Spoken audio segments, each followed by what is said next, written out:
Lagrangian method. The second approach to solving this constrained maximization problem is to use the Lagrangian approach. We can write the equivalent Lagrangian problem as a max Lagrangian, capital italics L, of q sub 1 and q sub 2 and lambda equals capital U of open parentheses q sub 1 and q sub 2 close parentheses plus lambda times open parentheses capital Y minus p sub 1 times q sub 1 minus p sub 2 times q sub 2 close parentheses equation 3.20, where lambda, the Greek letter lambda, is the Lagrange multiplier for values of q sub 1 and q sub 2 such that the constraint holds capital Y minus p sub 1 times q sub 1 minus p sub 2 times q sub 2 equals 0. So the functions lambda, capital italics L, and utility, capital U, have the same values. Thus, if we look only at values q sub 1 and q sub 2, for which the constraint holds, finding the constrained maximum value of capital U is the same as finding the critical value of capital italics L, or Lagrangian. The conditions for a critical value of q sub 1 and q sub 2 and lambda, the first order conditions for an interior maximization, are superscript 15, which reads, to make our presentation as simple as possible, we assume that we have an interior solution, that q sub 1 and q sub 2 are infinitely divisible, and that u of q sub 1 and q sub 2, utility of q sub 1 and q sub 2, is continuously differentiable at least twice, so that the second order condition is well defined. The first order conditions determine an interior solution in which positive quantities of both goods are consumed.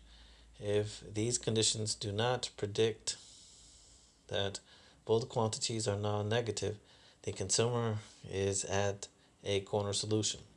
One approach to solving the consumer maximization problem following for a corner solution is to use a Kahn-Tucker analysis, which is described in Maximizing with Inequality Constraints in the supplemental materials in my Econ Lab's textbook resources. Returning to the text, the partial derivative of the Lagrangian with respect to q sub 1 equals the partial derivative of utility with respect to q sub 1 minus Lagrange times p sub 1 equals capital U sub 1 minus lambda times p sub 1 equals 0, equation 3.21. Partial derivative of Lagrangian with respect to q sub 2 equals capital U sub 2 minus lambda times p sub 2 equals 0, equation 3.22. The partial derivative of the partial derivative of Lagrangian with respect to lambda equals capital Y minus p sub 1 times q sub 1 minus p sub 2 times q sub 2 equals 0, equation 3.23.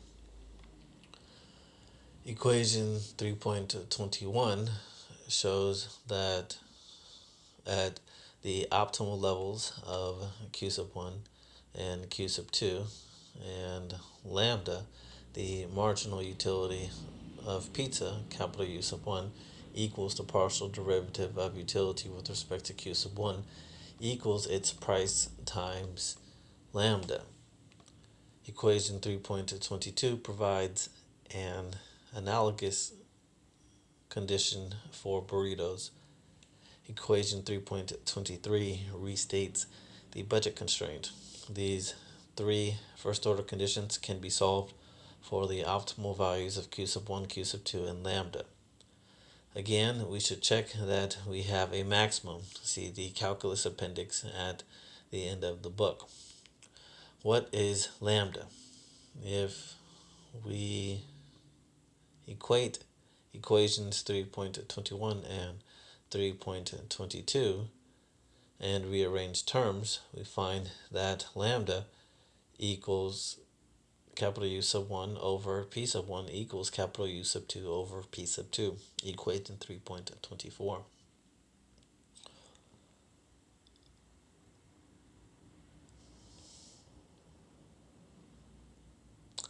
That is the optimal value of the Lagrangian multiplier.